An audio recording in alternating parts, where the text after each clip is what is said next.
Alright, YouTube, we're here with a little follow-up video, okay? We tried the landing gear, we ended up having a little bit extra play here, still. We went up to fly it, and it definitely, you could fly it, you could taxi it and all that, but it's like it's got this little teeny bit extra play here that we can't get out of there.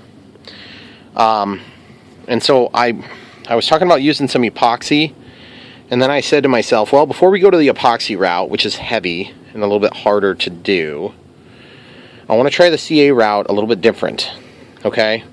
This time I want to wrap fiber around this area, and I want to make a cast. And I've done this before, but I guess I didn't think it was going to be necessary on here. So we're just going to wrap that around there. We're taking these fibers and pulling them out so they kind of get aligned. And then we're just wrapping them around. Nothing too terribly fancy here we're doing. Okay? And remember, really all we're trying to do is just take this little bit of play out of there so that it can never actually get to the position where it's moving. If the thing breaks off in a hard landing, you know, there's no saying it would have broke off in the first place anyway. So my guess is it would have been a little stronger with just a strong piece of steel in there, but let's be real. I don't want to spend 46 bucks. I'd rather waste numerous hours trying to fix this. Plus, there's something about fixing it yourself when it's a hobby grade thing, and I'm sure you guys can appreciate that. I know a lot of you are thinking, what an idiot, just buy the part, which is also a fair enough assessment. Anyway, so alright, so we're pulling that tight to get the shape we want, okay?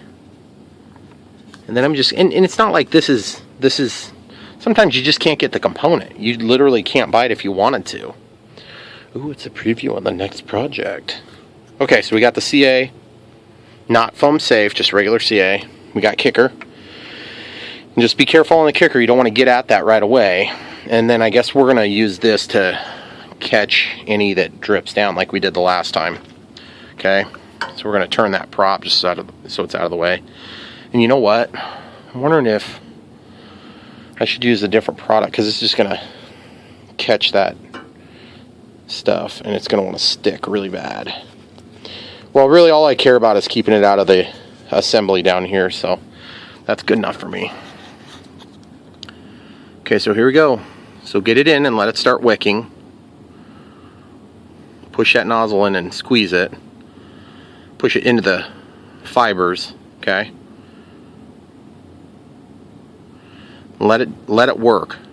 Don't let it drip down the sides. Let it soak into the fibers, okay? Because this stuff is going to want to work pretty quick once it starts getting soaked in. See, I'm just kind of squeezing. I'm putting pressure on the nozzle, and then I'm letting it soak in. This is going to be actually pretty heavy and really strong. Still going to have a certain amount of, you know, like brittleness to it. And there's just not really a lot of getting around with that. You can go with a different product that cures a little slower if you want to try to make it a little less brittle.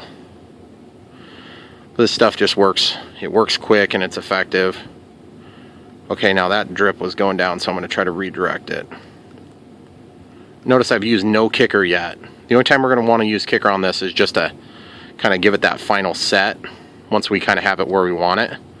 So you can pull up the fibers with your glue nozzle. And if you apply it up here, it'll wick through the material. And it'll make it all the way down to the bottom. Whoops. I hit my table saw leg. Because, I mean, I felt like this was about 85% of where we needed it. Because I intentionally ran it over some rough spots to try to, you know, tempt it to break off. And it never did break off. But it certainly wasn't as strong as I would have liked it to be. Okay, so we're getting down to where the glue is pretty much saturated into the whole thing, so I'm just going to give a couple more drips at the top, and I want to pull up these loose ends just so they're not as ugly as they are now. It does look ridiculous. It's like a some sort of an airplane tumor. It's not a tumor. Sorry, that was an Arnold Schwarzenegger reference from Kindergarten Cop.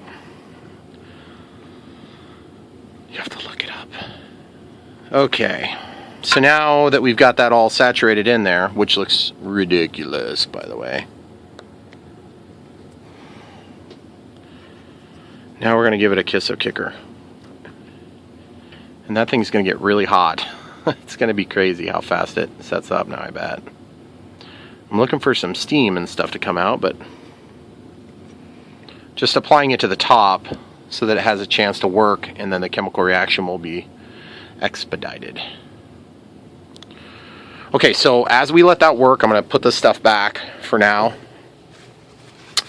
And so my hope is that this will be plenty strong. We won't have any issues now. You could also supplement with other materials, like if you had a fiberglass, an actual fiberglass material, you could cut that. You could wrap it with a ribbon, and then you could do CA that might be a little bit more, you can get it around there and pull it tight, something you could tie a knot, and then actually pull it tight that way. That would help. This is the other thing I wanted to show you, the touch up on the paint, where we had dragged the tool through. Obviously in flight you're not going to see that, but this is that international orange here. In fact, I'll show you the color. I don't remember if I showed you the color yesterday. It's very hard to get colors. Let's go in the hobby store and it's like impossible to find anything. 2202, 2202, international orange, FS 12197. And that's a tester's product. This is like a semi-gloss sort of finish to it.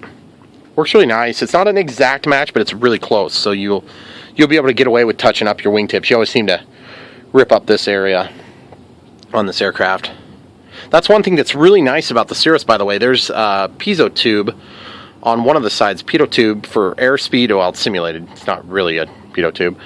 And there's also hard plastic on the wingtips, and the hard plastic is part of the LED configuration. And then up here there's also hard plastic because of the LEDs, and so that protects you when you have a wing strike. It seems to always be the vulnerable spots out at the end. So alright, looking at this again real quick, lick your finger, it's gonna stick. Oh yeah, still hot, hot, hot. And if you squish it too hard, that stuff is so hard right now, that's crazy. Okay, so we'll just peel this out of here. It doesn't need to be in there anymore to catch drips. There's obviously not going to be any drips.